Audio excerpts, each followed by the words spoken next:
Welcome to top news. ఇటీవలే పల్నాడు జిల్లా ఎస్పీగా బాధ్యతలు అందుకున్న మల్లికా గార్ వెనుకొండలో పోలీసులు ఏర్పాటు చేసిన సభలో పాల్గొన్నారు. ఈ సందర్భంగా ఆమె మాట్లాడుతూ పల్నాడు జిల్లా దేశవ్యాప్తంగా ప్రచారంలోకి వచ్చిందని అన్నారు. చెడు ఘటనలతో పల్నాడు ప్రచారంలోకి రావడం బాధాకరమని పేర్కొన్నారు. పల్నాడు జిల్లాలో ఇంత ఫ్యాక్షనిజం ఉందా అని తన ఫ్రెండ్స్ అడుగుతున్నారని ఎస్పీ మల్లికా గార్ వెల్లడించారు. నరసరావుపేట మాచర్ల పేరు చెడుగా మారుమోగుతుందని తెలిపారు. కర్రలు రాళ్ల దాడులతో పట్టుకుని తిరగడం, దాడులు చేయడం అవసరమా అని ప్రశ్నించారు. కేవలం 10 రోజుల వ్యవధిలోనే పల్నాడు జిల్లాలో 160 కేసులు నమోదయ్యాయని, దాదాపు 1200 మందిని అరెస్ట్ చేశామని మల్లికా గారు వెల్లడించారు. నరసరావుపేట జైల్లో ఖాళీ లేక రాజమండ్రి జైలుకు పంపుతున్నామని వివరించారు. కదా పోలీస్ పని చేశారు. ఇంతమంది బయటే రాడ్స్ తో పాటు బండ్లు ఇంత మంది మాబ్ గా రైటింగ్ ఎట్లా చేశారు? చేయరు కదా. పోలీస్ సరిగా పని చేస్తే అది జరగదు కదా, బట్ జరిగింది.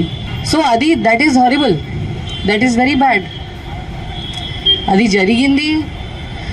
I was trying to understand, ఇది పల్నాడు పోలీస్లో ఏం ప్రాబ్లం ఉందా, ఇక్కడ మెన్లో ప్రాబ్లం ఉందా, ఏముంది ప్రాబ్లం, ఇది నేను ట్రై చేశాను అర్థం చేసుకోవడానికి. ఈరోజు మార్నింగ్ నేను చాలామందితో ఇంటరాక్ట్ కూడా చేశాను సెట్ కాన్ఫరెన్స్లో. అప్పుడు నాకు ఇది అర్థమైంది దట్ పల్నాడు పోలీస్లో ఏం ప్రాబ్లం లేదు, Palnadu police officers are good only. Because నేను ఎస్పీ ప్రకాశంగా ఉన్నప్పుడు అక్కడ కూడా చాలామంది నేటివ్ ఆఫ్ పల్నాడు డిస్ట్రిక్ట్ కూడా నాతో పని చేశారు. ఇన్ఫ్యాక్ట్ వాళ్ళు చెప్పేవాళ్ళు దట్ పల్నాడు వాళ్ళు మేడం ఇట్లా ఉంటారు, దట్ ఒకసారి లాయల్టీ అయితే వాళ్ళు ఈవెన్ ఇఫ్ డెత్ కూడా వస్తే అది కూడా ఒప్పుకుంటారు, ఏదైనా చేస్తారు. అట్లా కదా పల్నాడు వాళ్ళు అట్లా ఉంటారా? Yes, no, yes. So then what is the understanding? It means that ఇక్కడ మేబీ డైరెక్షన్లో ఏం ప్రాబ్లం ఉంది, కోఆర్డినేషన్లో ఏదో ఇష్యూ జరిగి ఉంటుంది maybe, but Palnadu police department మీదకి శక్తి ఉంది. ఇప్పుడు Palnadu maybe worst district of AP ఉండొచ్చు, maybe worst district of India కూడా ఉండొచ్చు, బట్ కెపాసిటీ ఉండి ఇంప్రూవ్ చేయడానికి, బెస్ట్ డిస్ట్రిక్ట్ ఉండడానికి కూడా కెపాసిటీ ఉంది. ఇప్పుడు మన కాకి పరిస్థితి చాలా ఖరాబ్ అయింది. కాకి అంటే ఎవరికి భయం లేదు. ఇంత రోడ్ మీద మొత్తం అరాచకంగా జరిగింది ఎలక్షన్ అప్పుడు. ఇన్ఫ్యాక్ట్ చాలామంది ఆఫీసర్స్ మీద కూడా అటాక్ చేయడం జరిగింది ఆ రోజు. కావునా కాదా? జరిగింది కదా. పోలీస్ పని చేయలేదు ఇది. బట్ ఇప్పుడు ఒక టైం అయింది, ఒక టైం వచ్చింది. ఇంత ఖరాబ్ పరిస్థితి అయిన తర్వాత మనం ఇప్పుడు మన ఇమేజ్ సేవ్ చేయాలి. పోలీస్ అంటే ఏంటి అది అందరికీ చూపించాలి, కాకి అంటే ఏంటి అందరికీ చూపించాలి. ఆ పరిస్థితి ఇప్పుడు వచ్చింది. ఇప్పుడు మన పోలీస్ ప్రెస్టీజ్ మీద ప్రశ్న వచ్చింది. ఇప్పుడు మనం సరిగా చేస్తే మనం మన పేరు రెస్క్యూ చేయవచ్చు. ఇప్పుడు ఎలక్షన్ కమిషన్కి కూడా తెలుసు పల్నాడు ఏముంది. నేను ఏపీలో కొత్తగా, నాకు ఇక్కడ 5-6 ఇయర్స్ అయింది. దాని ముందు నాకు తెలియదు పల్నాడు అంటే ఏంటి. ఆనెస్ట్లీ ఇండియా లెవెల్లో పల్నాడు గురించి ఏం తెలియదు ఎవరికి. అందరికీ విజయవాడ, విశాఖపట్నం, తిరుపతి తెలుసు అంతే. పల్నాడు గురించి ఎవరికి తెలియదు. ఇప్పుడు పల్నాడు మొత్తం ఫేమస్ అయింది మొత్తం India wide. But for what? For bad reason, not for good reason. Good రీజన్లో ఉంటే that is very good. But ఎందుకు నరసరావుపేటలో ఇంత జరిగింది, మాచర్లలో ఇంత జరిగింది, అందరికీ తెలుసు మాచర్ల అంటే ఏంటి, నరసరావుపేట అంటే ఏంటి. దీని ముందు ఎవరికి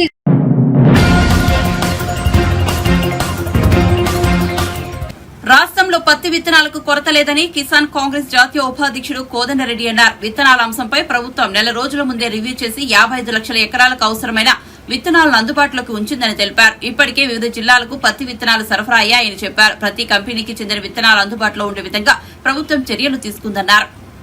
ఈ మేరకు గురువారం గాంధీభవన్లో ఆయన మీడియాతో మాట్లాడారు. పత్తి విత్తనాల విషయంలో బీఆర్ఎస్ నాయకులు తప్పుడు ఆరోపణలు చేస్తున్నారని విమర్శించారు. ప్రతిపక్షాల మాటలు నమ్మవద్దని ఆయన రైతులకు విజ్ఞప్తి చేశారు. రైతుల విత్తనాలు దొరకవని ఆందోళనకు గురి కావద్దని సూచించారు. గత ప్రభుత్వంలో నకిలీ విత్తనాల విక్రయదారుల మీద కేసులు పెట్టలేదని, ఇప్పుడు కేసులు బుక్ చేస్తున్నామని వివరించారు. ఇది మేము చాలా సీరియస్గా టీఆర్ఎస్ పార్టీ మొన్నటి వరకు అధికారంలో ఉన్న పెద్ద నాయకులంతా మిద్దెలు మేడలెక్కి మాట్లాడుతున్నారు. ఎంత దారుణంగా దిగదారి మాట్లాడుతున్నారంటే పొద్దున వాళ్ళకి సంబంధించిన టీవీ ఛానల్లో చూస్తే కృత్రిమంగా చెప్పుల లైన్ పెట్టిండ్రు. ఆ చెప్పులు చూస్తే బాటా కంపెనీలో పెడతారు చూడండి లైన్గా, అట్లాంటివన్నీ కూడా సమకూర్చి ఫోటోలు తీసి రైతులు పడిగాపులు కాస్తున్నట్టుగా చిత్రీకరించి కృత్రిమంగా ఈ కార్యక్రమాలన్నీ చేస్తున్నారు. ఇది రైతులను ఒక విధంగా ఆందోళనకు గురి చేయడానికి వాళ్ళు చేస్తున్న పనులు. పాపం అమాయకులు రైతులు, నిజంగానే దొరకవేమో అనే ఆలోచన వాళ్లకు ఉంటుంది. దానికి ఒక ప్రతిపక్ష పార్టీగా అన్ని వివరాలు తెలుసుకొని వాళ్లకు సహాయపడే విధంగా ఉండాల్సింది పోయి రాజకీయం చేసుకుంటున్నారు.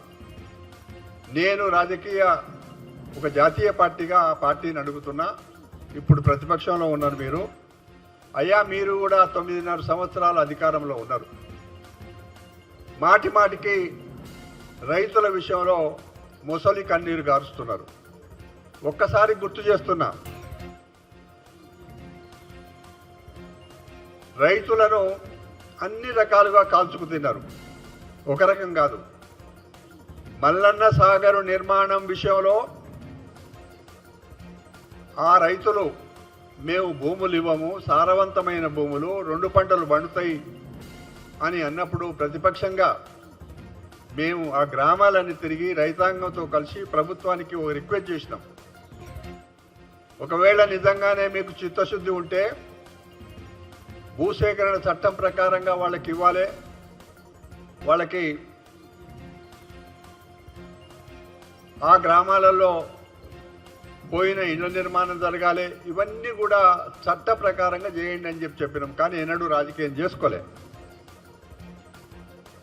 ఖమ్మంలో రైతులు, మిర్చి రైతులంతా మాకు న్యాయమైన ధర రాలేదు, నిన్న ఉన్న ధర ఈరోజు లేదు అని రైతులు ఎవరిని అడిగినరు? మార్కెట్ కమిటీలో ఉన్న అధికారిని అడగడానికి పోయినరు. వాళ్ళ మీద అక్రమ కేసులు పెట్టి బేడీలు వేసిండ్రు. ఇప్పటి వరకు కూడా ఇంకా కేసులు కొనసాగుతూనే ఉన్నాయి. ఫార్మాసిటీ భూముల సేకరణ విషయంలో 6.5 సంవత్సరాల పాటు రైతులను ఇబ్బంది పెట్టి భయపెట్టించి భూములు లాక్కొని కేసులు పెట్టి 1,30,00,000 రూపాయలకు ఒక ఎకరం చొప్పున కంపెనీలకు అమ్ముకోవడానికి నిర్ణయం చేశారు. అంతేకాదు ఆనాడు ఇందిరా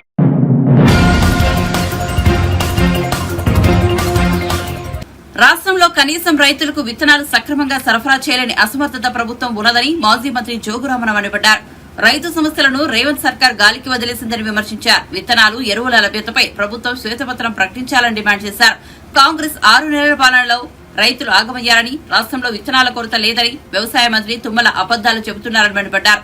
తుమ్మల చెప్పే మాటలకు క్షేత్రస్థాయి పరిస్థితులకు పొంతనే లేదని చెప్పారు. రైతు సమస్యలపై సర్కార్కు సరైన అవగాహన లేదని, సీఎం మంత్రుల మధ్య సమన్వయం లేదని విమర్శించారు. ఎరువుల కొరకు రోడ్డెక్కి ధర్నాలు చేయడం, మళ్ళా పోలీసులతో లాఠీ చార్జ్ తినడం, ఇదేనా మీ ఇందిరమ్మ రాజ్యం? ఇదేనా రైతులు మారుస్తామని చెప్పింది రేవంత్ రెడ్డి గారు, ముఖ్యమంత్రి గారు? మేము మిమ్మల్ని ఒకటే ప్రశ్నిస్తున్నాం. అందుకొరకే తప్పకుండా ఇలా బీఆర్ఎస్ పార్టీ ఆధ్వర్యంలో మరి అనేకమైనటువంటి కార్యక్రమాలు రైతుల కొరకు అండగా ఉన్నాం. అందుకొరకు ఇలా మేము ఒకటే వారిని అడుగుతూ ఉన్నాం, మీరు ఏ విధంగా రైతులు ఏ విత్తనాలు అడిగినా ఇవ్వటానికి సిద్ధంగా ఉన్నారా లేదా, ఇస్తారా లేదా? మీ ఇవ్వకపోతే మీతో చేత కాదని చెప్పండి. మరి గతంలో ప్రభుత్వం మేము ఏమైనాం, ఇలా రైతులు గతంలో విత్తనాల కంటే ముందు సాగునీరు లేకపోయా, కరెంటు లేకపోయా, మరి ఇప్పుడు విత్తనాలు కూడా ఇస్తలేరు. మరి ఇలా ఇదేనా రైతులను మార్చేటటువంటి ప్రభుత్వం అడుగుతున్నాం? దేన్ని మారుస్తున్నారు మీరు? అందుకొరకే ఈరోజు ఒకటే మేము కాంగ్రెస్ ప్రభుత్వాన్ని మరి ప్రశ్నిస్తున్నాం. మీరు ఇప్పటికైనా మరొకవైపు ముఖ్యమంత్రి గారు ఇలా తెలంగాణ ఇంత చిన్నాన్ని మారుస్తామని చెప్తే మరి ఇలా మంత్రులు ఉప ముఖ్యమంత్రులు వేరే రాష్ట్రాల్లో ప్రచారంకి వెళ్తూ ఉంటే ఇలా మద్యం మంత్రి మాట్లాడతాడు. మద్యం నాకు తెలియదు, అసలు అది కార్పొరేషన్ సంబంధించిన సమస్య. మా గతంలో వాళ్ళు మంత్రులు చేసిండ్రు, మేము కూడా మంత్రులు చేసినాం. ఏ డిపార్ట్మెంట్ కన్నా కార్పొరేషన్లు ఎండీ ఉన్నా చైర్మన్ ఉన్నా మంత్రితో సంప్రదించిన తర్వాత చేస్తా తప్ప డైరెక్ట్ ఎక్కడ కూడా కార్పొరేషన్ ఎండీకి ఇచ్చే లేదు. నేను జూపల్లి కృష్ణారావు గారు అబద్ధం మాట్లాడుతున్నారు, కొత్త బీర్లు ఎక్కడ వస్తలేమని చెప్పి ఆ మంత్రికే పత్త లేదు. వ్యవసాయ శాఖ ముఖ్యమంత్రి గారేమో ఎక్కడ రైతులకు ఇబ్బంది లేదు, వ్యవసాయ శాఖ మంత్రి గారు ఇట్లా మాట్లాడతారు. మరి అక్కడ ఉన్నటువంటి పరిస్థితి వేరు. అంటే ఎట్లా ఉందంటే ఈరోజు ఈ మంత్రులకు, ఈ ముఖ్యమంత్రికి, ఈ ప్రభుత్వానికి, ప్రజల సమస్యల పట్ల ఒకరికొకరికి అవగాహన లేక ఈరోజు రైతాంగాన్ని నట్టడం ముంచేస్తూ ఉన్నారని చెప్పి మేము ఒకసారి ఈ పత్రికా ముఖంగా మరి తెలియజేస్తూ ఉన్నాం. అందుకొరకే రేవంత్ రెడ్డి గారు ఏదైతే మీరు మరి గతంలో కనీసం కేసీఆర్ గారు రైతుల కొరకు ఎంత శ్రద్ధ పెట్టిండ్రో మీరు కనీసం ఒక 10% కూడా రైతుల గురించి ఏం మాట్లాడతలేరు. రైతుల గురించి కనీసం కేసీఆర్ గారు చేసినటువంటి ఎంతైతే సమయం ఇచ్చిండో మీరు ఒక 10% సమయం ఇచ్చిన ఈ రైతులకు ఈ ఇక్కట్లు రావు, ఈ బాధలు రావు. ఇలా కరెంటు చూస్తూ ఉన్నాం. కనీసం ఇలా వర్షాకాలం సీజన్, పంటలు వేసుకునే సీజన్ మొదలైంది. ఇప్పటికీ వేరే వాటిపైన ఎన్నికల కమిషన్ అనుమతుల కొరకు పర్మిషన్ల కొరకు రాస్తాం. ఇలా సమీక్షలు పెట్టుకుంటాం లేదు. వర్షాకాలంలో మరి ఇలా బ్యాంకు రుణాల విషయం కానీ, విత్తనాల విషయం కానీ ఇలా ఇప్పటిదాకా కూడా ముఖ్యమంత్రి గారు, వ్యవసాయ శాఖ మంత్రి గారు అధికారులతో ఇప్పటికే సమీక్షలు జరగాలంటే వీళ్ళు రైతుల పట్ల ఎంత చిత్తశుద్ధితో ఉన్నారో ఇదే వాళ్ళ అసమర్థతకి ఇది నిదర్శనం అని చెప్పి కూడా నేను ఈ సందర్భంగా తెలియజేస్తూ ఉన్నాను. అందుకొరకే కేవలం ఇలా ముఖ్యమంత్రి గారు రేవంత్ రెడ్డి గారు కేసీఆర్ గారు చేసినటువంటి ఆనవాళ్ళను మాత్రం తీయ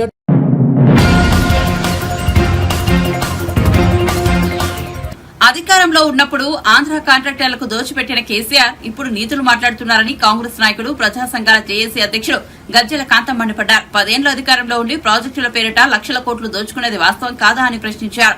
గురువారం ఆయన గాంధీభవన్ లో మీడియాతో మాట్లాడారు. కేసీఆర్ ఒక్కడు పోరాడితేనే తెలంగాణ వచ్చిందన్నట్లుగా కేసీఆర్ తో పాటు బీఆర్ఎస్ నేతలు మాట్లాడుతున్నారని ఆయన ఆగ్రహం వ్యక్తం చేశారు. మళ్లీ దేశ ఉద్యమంలో దాదాపు 1200 మంది బిడ్డలు చనిపోయారు. ఆ 1200 మంది బిడ్డలలో ఎస్సీలు, ఎస్టీలు, బీసీలు, రెడ్డి సామాజిక వర్గానికి సంబంధించినటువంటి వాళ్ళు ప్రాణాలు అర్పించారు తెలంగాణ రాష్ట్రం కోసం. ఆ తెలంగాణ ఉద్యమంలో చాలా మంది కూడా మరి అవగాహన లేనటువంటి మాటలు మాట్లాడడం కరెక్ట్ కాదు. కేసీఆర్ ఉద్యమం చేస్తే వచ్చినటువంటి తెలంగాణ కాదు. మొదలు నేను చెప్పింది తెలంగాణ ఉద్యమం జరుగుతున్న క్రమంలో కేసీఆర్, కేటీఆర్, హరీష్ రావు తెలంగాణ ప్రజలను తప్పుదో పట్టిస్తున్నాడు. నీవు 2001లో పార్టీ పెట్టుకున్నావు. నీవు 2001లో పార్టీ పెట్టుకొని నీవు రాజకీయాల కోసమే పార్టీ పెట్టుకున్నావు, తెలంగాణ రాష్ట్రం కోసం కాదు. 2004లో పార్టీ పెట్టుకొని 2001లో పార్టీ పెట్టుకొని 2004లో కాంగ్రెస్ పార్టీతో పొత్తు పెట్టుకున్నాము.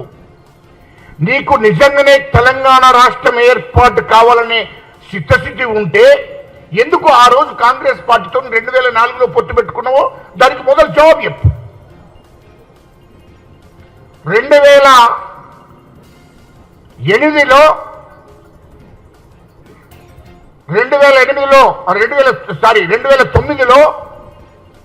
టీడీపీతో పొత్తు పెట్టుకున్నది. అది చంద్రబాబు నాయుడు గారితో పొత్తు పెట్టుకున్నావు. ఇది వాస్తవమే కదా. రెండోది, ఆనాడు 2004లో వైఎస్ రాజశేఖర రెడ్డి గారు ముఖ్యమంత్రిగా ఉన్నప్పుడు ఆ ప్రభుత్వంలో టీఆర్ఎస్ పార్టీ భాగస్వామ్యమైంది. ఆనాడే కదా హరీష్ రావు మంత్రిగా ఉన్నాడు, కేసీఆర్ కేంద్ర మంత్రిగా ఉన్నాడు. ఇది వాస్తవం కాదా? గుర్తు చేస్తున్నా. ఇవాళ కాంగ్రెస్ లో భాగస్వామ్యమై ఆనాడు వైఎస్ రాజశేఖర రెడ్డి గారి ప్రభుత్వంలో భాగస్వామ్యమైనరు. ఆనాడు మీరు మంత్రులు అయ్యారు, టీఆర్ఎస్ పార్టీ నాయకులు. హరీష్ రావు ఆనాడు మంత్రి. ఇవాళ కేసీఆర్ కేంద్ర ప్రభుత్వంలో భాగస్వామ్యమై ఆనాడు కేంద్ర మంత్రి. ఇది రాజకీయాల కోసమే కదా నువ్వు పార్టీ పెట్టుకున్నది, మీ రాజకీయ లబ్ధి కోసమే కదా పార్టీ పెట్టుకున్నది. తెలంగాణ కోసం ఎట్లవుతుంది పార్టీ పెట్టింది? ఒకవేళ తెలంగాణ రాష్ట్రం కోసమే నువ్వు పార్టీ పెట్టుకుంటే తెలంగాణ కోసమే ఉద్యమం చేయాలి. ఇది వాస్తవాలు కాదు కదా. ఆనాడు కాంగ్రెస్ ప్రభుత్వంలో భాగస్వామ్యమైనరు, అల్లుడు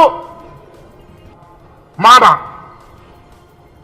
తర్వాత టీడీపీతో పొత్తు పెట్టుకున్నావు. ఇది వాస్తవం కాదా? అంటే ఎప్పుడైతే నువ్వు టీడీపీతో పొత్తు పెట్టుకున్నావో నీ అసలు రంగు బయటపడ్డది ఆనాడే. అప్పుడు 2008, 2009లో అసలైన ఉద్యమం మొదలైంది.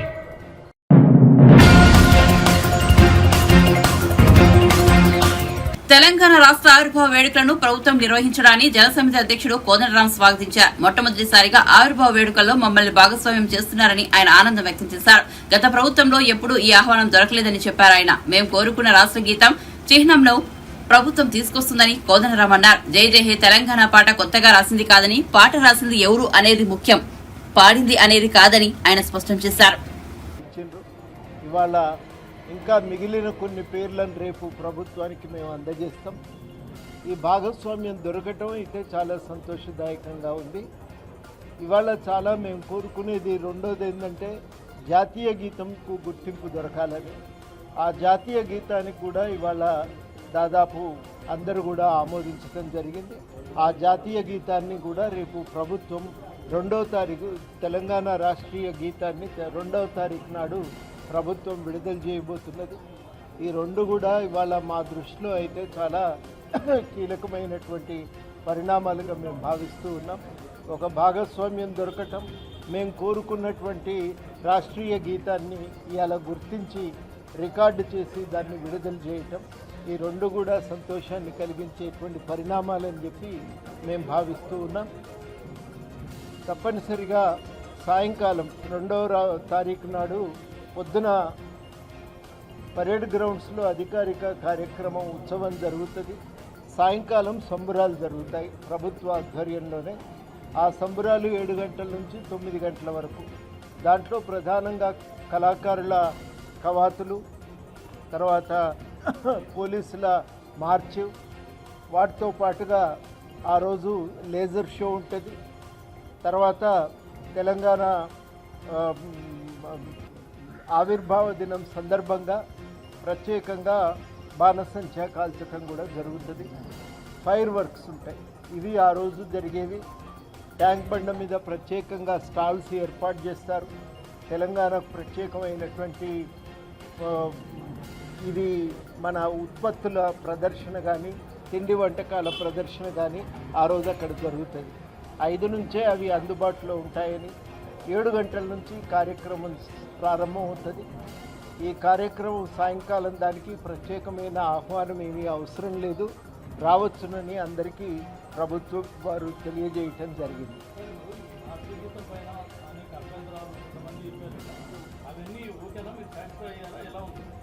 అంటే ఇది కొత్తగా రాసిన కాదు కదా, ఈ పండుగ కోసం కొత్తగా రాసింది కాదు. ఇది 10 ఏళ్ళుగా 20-25 ఏళ్ళుగా దాన్ని పాడుకుంటున్నాం అందరం. దాన్నే ఇవాళ అధికారికంగా ప్రభుత్వం రాష్ట్రీయ గీతంగా ప్రకటిస్తుంది. కాబట్టి దాంట్లో కొత్తగా ఏం లేదు, మార్పులు చేర్పులు ఇంకా చేయటానికి కూడా లేదు. జనం ఆమోదం పొంది అనేక సంవత్సరాలుగా పాడుకుంటున్నటువంటి పాట. దాని షార్ట్ వర్షన్ ఒకటి అధికారిక కార్యక్రమాల కోసం, ఒక లాంగ్ వర్షన్ నిరంతరం కొన్ని కార్యక్రమాల్లో విపులంగా ఆ లాంగ్ వర్షన్ను ఉపయోగించుకోవచ్చు అని చెప్పి నిర్ణయం అయింది. అధికారిక ప్రకటనలో దానికి సంబంధించిన వివరాలు కూడా వారు తెలియజేస్తారు.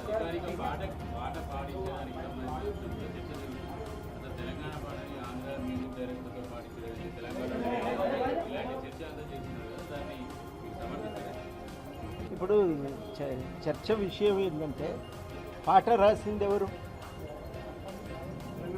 తెలంగాణ కవి. మొదటి విషయం. రెండవది ఏంటంటే ఆ పాటకు విశేషమైన ఆదరణ కూడా లభించింది. తెలంగాణ కవి, తెలంగాణ గాయకుడు రాసి పాడిన పాటకు ఒక రాష్ట్రీయ గీత హోదా లభించటం అందరం సంతోషపడుతున్న సమయం ఇది.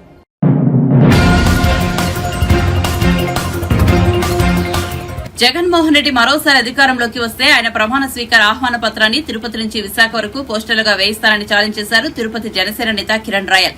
తిరుపతిలో ఆయన మీడియాతో మాట్లాడారు. ప్రత్యక్ష హోదాలో జనసేన చివరి ప్రెస్ మీట్ అని, 96 గంటల తర్వాత ఏపీ ప్రజల కూటమి గెలిపించారని దేశం మొత్తం తెలుస్తుందని ప్రకటించారు. అనేక కేసులు, ఇబ్బందుల తర్వాత జగన్ ను తరిమి కొట్టామన్నారు. వైజాగ్ అందరూ పోతున్నారంట 9వ తారీఖు. మొత్తం బ్యాచ్ మొత్తం అందరూ రండి అన్నారు. అందరం తీసుకెళ్ళి ఆ సముద్రంలో దూకేయండి అందరూ. పిచ్చాత్తులు సరిపోవు కాబట్టి అందరూ కట్టకట్టుకొని వైసీపీ నాయకులందరూ ట్రైన్లు, బస్సులు, విమానాలు వేసుకెళ్ళి సముద్రంలో దూకేయండి. ఎందుకంటే స్థాపించేది మా ప్రభుత్వం. మీరు ఓటమి భయంతో కేవలం వైఎస్ఆర్ కాంగ్రెస్ పార్టీకి ఓటేసిన కార్యకర్తల్ని మోసం చేస్తున్నారు. మీరు ఇప్పుడు వాళ్ళకు మీరు ఆస్తులు కాజేస్తున్నారు. బెట్టింగ్ల రూపంలో ఇది ఒక స్కామ్ చేస్తున్నారు. దీనికి ఉదాహరణ సజ్జల రామకృష్ణారెడ్డి కానివ్వండి, ఇంకా కొంతమంది నాయకులు మాట్లాడుతున్న స్కామ్ ఇది. వాళ్ళు ట్రాప్ చేస్తున్నారు. ఓటమి భయంతో కౌంటింగ్కి మనుషులు కూడా రారని, మనం గెలుస్తున్నామని చెప్పి పిచ్చి మాటలు మాట్లాడతారు. ఒక 100 సర్వేలు చేస్తే 99 సర్వేలు కూటమి గెలుస్తుంది, ఒక సర్వే మాత్రం గెలుస్తుంది అంటే అర్థం చేసుకోవాలి. రేపు ఎగ్జిట్ పోల్ కూడా వస్తుంది, చూసుకోండి కావాలంటే. ఖచ్చితంగా ఓడిపోతున్నాం. బెట్టింగ్లు చేసి కోట్లు కాజేసాలని చెప్పి సజ్జల రామకృష్ణ వేసిన ప్లాన్ ఇది. అందుకే వైసీపీ నాయకులందరూ బెట్టింగ్లు వేస్తున్నారు. అది కూడా ఇంకా హాస్యాస్పదం ఏమంటే, ఒకరి మీద 15 మీద బెట్టింగ్లు వేస్తున్నారు. ఆమె మీద ఎవరు వేయడం లేదు బెట్టింగ్, ఆమె మా అవ్వ. కనీసం రోజా ఒకటి అడుగుతున్నా, నువ్వు గెలుస్తాను కనీసం నువ్వున్న బెట్టింగ్ నేను వేస్తాం, అది కేసైనా పర్లేదు. నువ్వున్న ఒక 50,000, 25,000, నీ స్థాయి 10,000, 500, 1000 వేస్తే మేమంతా బెట్టింగ్ వేస్తాం. నువ్వు గెలుస్తా అని చెప్పి ఈ రాష్ట్రంలో దేశంలో ఎవడు బెట్టింగ్ వేయట్లే. రోజా గెలుస్తుంటే ఎవడు వేయడంలే, నీ కార్యకర్తలు వేయడంలే, నీ ఇంట్లో మనుషులు వేయడంలే. కాబట్టి అనే పరిస్థితి రాష్ట్రంలో ఉంది. మేము ఒకటే ఛాలెంజ్ చేస్తున్నాం. ఈరోజు 9వ తారీఖు జగన్మోహన్ రెడ్డి వైజాగ్లో కానీ ప్రమాణ స్వీకారం చేస్తే, ఇన్ని సంవత్సరాలు ఈ పార్టీలో కష్టపడిన కిరణ్ అని నేను రాజకీయాలు వదిలేసి తిరుపతి నుంచి వైజాగ్ వరకు జగన్మోహన్ రెడ్డికి ఆహ్వానం, స్వాగతం పోస్టర్ అంటిస్తా. మరొకసారి చెప్తున్నా, 9వ తారీఖు జగన్మోహన్ రెడ్డి వైజాగ్లో కానీ ప్రమాణ స్వీకారం చేస్తే, తిరుపతి నుంచి వైజాగ్ వరకు నా సొంత డబ్బులతో పోస్టర్లు అంటిస్తా నేనే. సవాలు స్వీకరిస్తారా? ఏ వైసీపీ పేటీఎం కాలైనా సరే, ఏ వైసీపీ నాయకులైనా సరే. మేము ఇంత క్లారిటీగా చెప్తున్నాం కదా. ఊరికే హోటళ్ళు బుక్ అయిపోయినాయి, లాడ్జీలు బుక్ అయిపోయినాయి, ట్రైన్లు దొరకడం లేదు. ఎన్ని కావాలి మీకు హోటల్లో, లాడ్జీలు చెప్పండి, నేను తీస్తా. వైజాగ్లో రూములు బుక్ అయిపోయినాయి, ముందుగా వచ్చేయండి. సముద్రం ఫుల్ అయిపోయింది. రెండవది చెప్తారు, సముద్రంలో ఫుల్ అయిపోయింది, మొత్తం జనం చేయాలంటారేమో. అదేదో సామెత ఉంది, రోమ్ తగలబడితే ఎవడో ఫిడేల్ వాయించాడంట. ఇక్కడ తాడేపల్లి ప్యాలెస్ ఎగిరిపోతా ఉంది, కాలిపోతా అంటే సజ్జల భజన చేస్తున్నాడు. భజన చెయ్యాలి, ఫిడేల్ వాయించాలి. ఎక్కడ తెలుసా? చెంచలగూడ జైల్లోనో, చెర్లపల్లి జైల్లోనో, లేకపోతే లోటస్ పాండ్లో చేయాలి. మీరు మీ భజనలకి ఇక్కడ ఎవ్వరు కూడా మోసపోయే ప్రసక్తే లేదు. 100కి 100% భారీ మెజార్టీతో, తుఫానుతో మేము గెలుస్తున్నాం.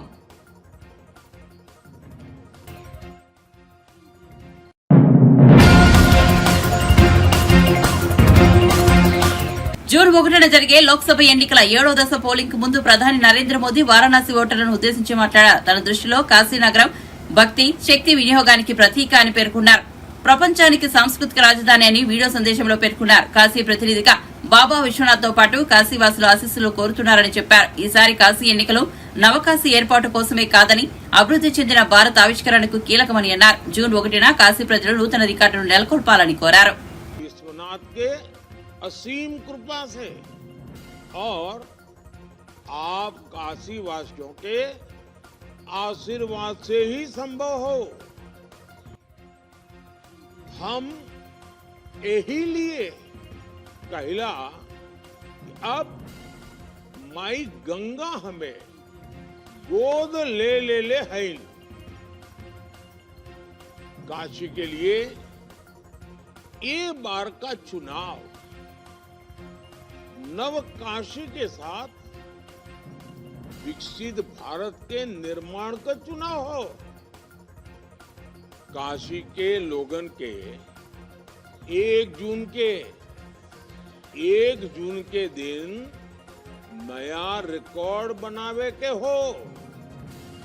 साथियों, बीते 10 वर्ष में केंद्र सरकार के हर योजना में काशी हमार साथ देले हो, हमके मार्गदर्शन देले हो। बाबा विश्वनाथ का भव्य धाम, काशी रिंग रोड का प्रोजेक्ट, बनारस के रेलवे स्टेशन का विकास, गंगा घाट के विकास से रोपवे प्रोजेक्ट तक हर योजना काशी ही नहीं पूरे पूर्वांचल के नए विकास से जोड़ले हो। अब ये विकास का गति आपके वोट से आगे बढ़े वाली हो। साथियों, काशी पिछले 10 वर्ष में युवा कल्याण अब विकास का राजधानी बन गई हो। सांसद खेल प्रतियोगिता में आप लोगन के उत्साह हम देख ले रहे ने। सिगरा और गंजारी के स्टेडियम हो, बनास डेयरी और राज तालाब में किसान बदे बनल पेरिशेबल कार्गो के सुविधा हो, काशी के लाखों लोगन के मोतियाबिंद के इलाज हो, पर्यटन विकास से शहर में बढ़त रोजगार हो। हर योजना से, हर अभियान से काशी के युवा पीढ़ी के, महिलाओं के, किसान के नई शक्ति मिलत हो। हमके याद है हमरे नामांकन के दिन युवा पीढ़ी कैसे एक अलग उत्साह में रहल। अब यह उत्साह हर बूथ पर दिखे, हमार यह आग्रह हो। साथियों, अब काशी के विकास के नई ऊंचाई देवे का अवसर हो। ये तभी हो पाई जब काशी के लोग 1 जून के ज्यादा से ज्यादा मतदान करिए। काशी के युवा